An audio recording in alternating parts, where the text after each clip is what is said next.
Welcome back, everybody. I was at Lowe's today and I saw some of their Halloween displays starting to pop up, and I got very excited because I'm doing a partial, basically a pumpkin party, pumpkin themed party. You know me, I have lots of different zones in my Halloween display, but where the actual party is that I'm going to have on Halloween is just going to be my pumpkin army and all of my sort of pumpkin men that I have out. So I was excited to add these guys to my display because they're super cute. They actually at Lowe's have a 12-foot tall pumpkin king, and these are supposed to be his henchmen. That's what they're even called. So this is the pop-up pumpkin henchman, and this one is the big mouth pumpkin henchman.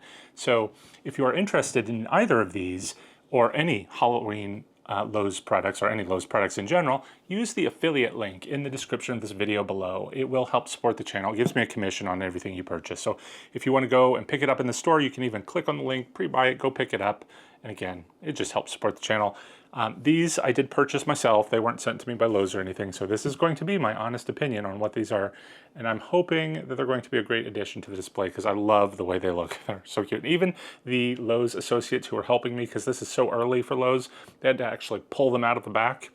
They were all very excited, wanting to get them themselves. They were lamenting that they were a little pricey, and they are. These two guys were $100 each. They're only 3 feet tall, so it is a rather small prop, but again, they have such personality, and it's got a lot of, it's got movement and lights. I think it's going to be a great addition. Let's go ahead and start putting these together and see for ourselves. I'm going to start with maybe this guy. I love his stumpy little look with his arms. Let's see, what does the box say? It does say indoor use, and you know I'm never going to do that. Motion sound activated. It has sound effects. It has a timer with 6 hours on, 18 hours off, and a 10-foot cord. Let's go ahead and open up the box and see what's inside.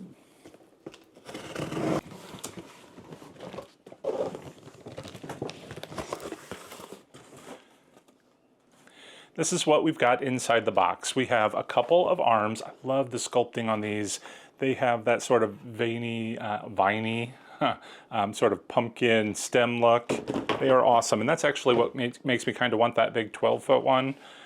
We have a couple of pumpkin feet. Of course, the pumpkin head. It's got a couple of cables coming out of the back.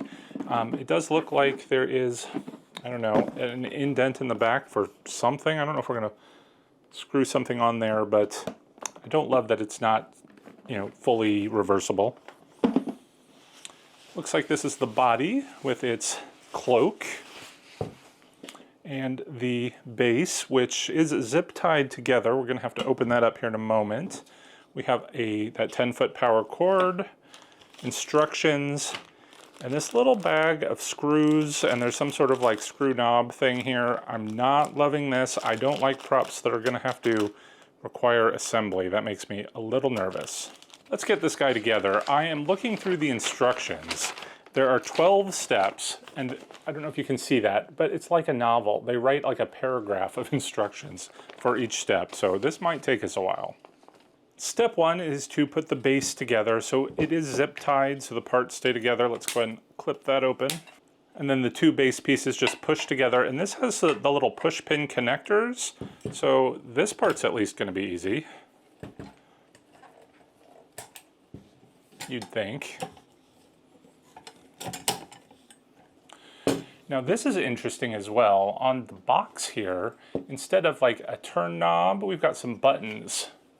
And it has a volume up and a volume down, and then it's got mode. It can be on, timer, or the off and try me. That's pretty fancy. I don't think I've seen that on a prop really before. For the next step, we're going to assemble the feet. Now they are both labeled D. They're exactly the same. You can even tell by the angle at the top how it mirrors each other. They could have made them different. I'm a little disappointed that they didn't, but I don't think it's really going to be that noticeable anyway. For this step as well, we're going to need to screw in the feet to the base. And this is a little awkward. They say to turn it upside down. There is a hole in the bottom and a screw hole. There is a little piece jutting up here where that hole's going to fit. I just realized I was supposed to take this piece off too. Again, it's all zip tied together. It's kind of hard to tell. So when we place the foot on there, there is, again, a screw hole on the bottom here that will line up, and then we can secure it with the screw.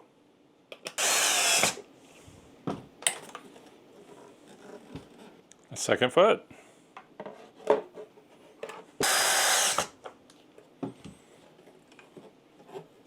There we have our feet. Next we have the body piece. It has a support bar, not only with a screw hole, but it also has a push pin hole. So the push pin and the hole will line up together in one direction.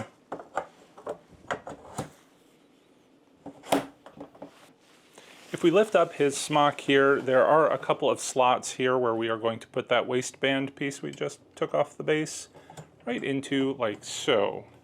Actually, in that little bag of pieces, there is this little R-type pin that we can place through this bottom pole, and that's going to hold this waist piece together so it won't fall out. Up at the top of the arm is where we're going to screw the arm piece in using 4 screws. You can see on the back there are the holes for them. This can only go in one direction, which is kind of unfortunate. It might have been fun to be able to make his arms go in any direction you want, but for our purposes, for their method, it's going to go down like that. Let me get this screwed in. There we go. Now, because I have so many Halloween props, I like things that are quick and easy. I do not like this idea of screwing all of these pieces together. It's just going to be too time consuming to put together and take apart for each season. Let's put the other arm on.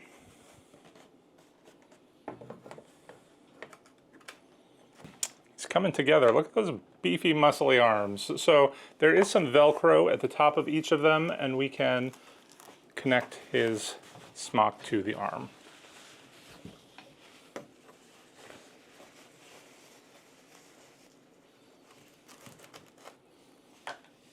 The last 4 screws we have are going to attach the head to the plate up here. All right, I've got his head screwed on. While I'm back here, I realized there was one extra piece I forgot. That's some sort of threaded knob here.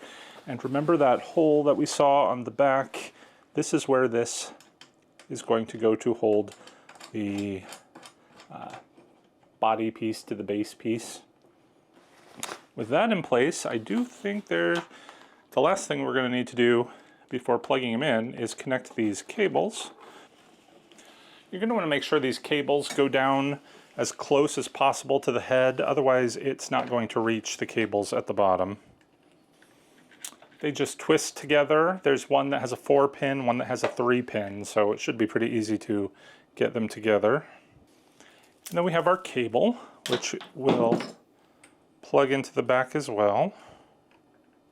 Now, if we had a try-me pad or a foot pad, there is a slot for it as well, and if you're not going to use it, it has a little cover to help protect it, which is great if you're going to keep it outside, which you're not supposed to do. One thing that I don't like is that this doesn't fully cover the bottom, but maybe that's because the speaker grill is right here, and you can probably hear it a little bit better this way. But let's turn him around, and there he is. Look how cute he is. So I'm not going to turn him on just yet. I want to get the other one assembled, and then we can see them going at the same time. The base of this one assembles exactly the same as the other one, but the top piece is already put together. So we only had 2 screws to put the feet on. The only thing left is that threaded knob to hold the top onto the base. So I'm going to do that and then connect the wires, and he should be ready to go. There are actually 3 different wires on this one we need to connect, but the same fashion. And here we have our Henchmen. Now, the only thing I didn't really care for on this one in the back is that those cables we connected all hang down. So while this one, it was so tight, they're all kind of hidden in his body, you can definitely see, you probably can, it's a little hard, but they hang down here by his feet, and I don't like that. But let me go ahead and bring the camera in, and we'll take a closer look. I just adore the way these guys look. They're so cute. I am seeing some visible screws on the arms of this one that I don't love. That kind of ruins that nicely sculpted look of those arms. He does have a very nice, realistic looking pumpkin head, and those eyes are going to light up when we plug him in, so I like that. His smock kind of looks a little cheap, honestly, which is what I don't love, but he's got cool feet. Again, they're the same on both props. This one's got much better arms in my opinion. I do notice that this frock seems to want to ride up like that. I wish they'd made it just a little bit longer so that if there's wind or something, you're not going to get that blowing up on top of his leg. This one has a much more mischievous grin because his head is going to raise up and down, whereas this one's going to lift his head off his shoulders.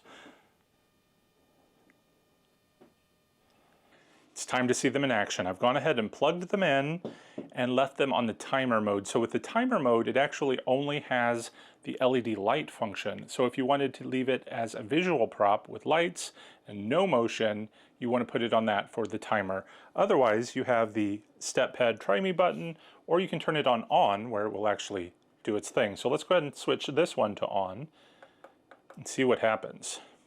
I believe it's motion sensitive.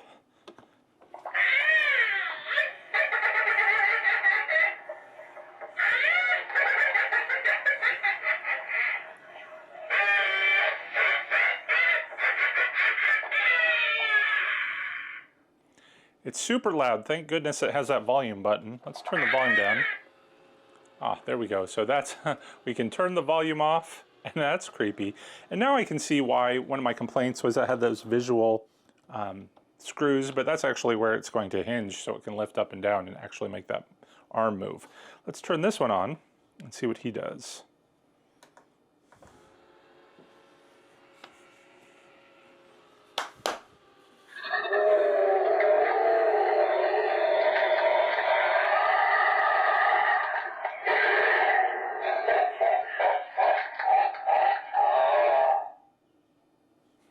Well, shoot.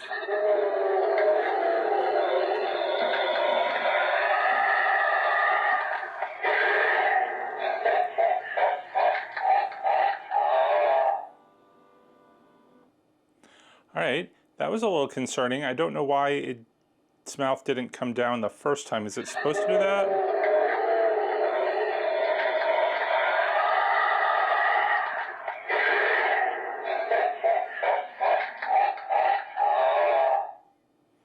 Okay, so maybe it just took a minute for the motor to catch up.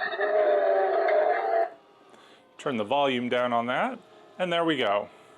I actually want to get a preview of what this is going to look like in my display, so let's go ahead and take them outside by the garage where I'm going to use them as the entryway into my garage display. So what do you think? This is what it's going to look like on Halloween night for the entrance into my garage. I've got my pumpkin archway here from Spirit, inflatable. I've got my shower curtain walls that look like stone and ivy because it's going to be kind of like a witch's hut inside. And then I've got my Henchmen pumpkin here guarding the way.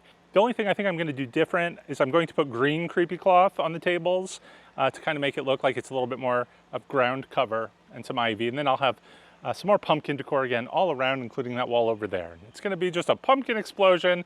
I can't wait to show it to you. You're going to have to wait until we get a little closer to Halloween. In fact, for this display, you're probably going to wait till our Halloween walkthrough, but I can't wait to share that with you. So stay tuned. Till then, take care, everyone, and happy haunting.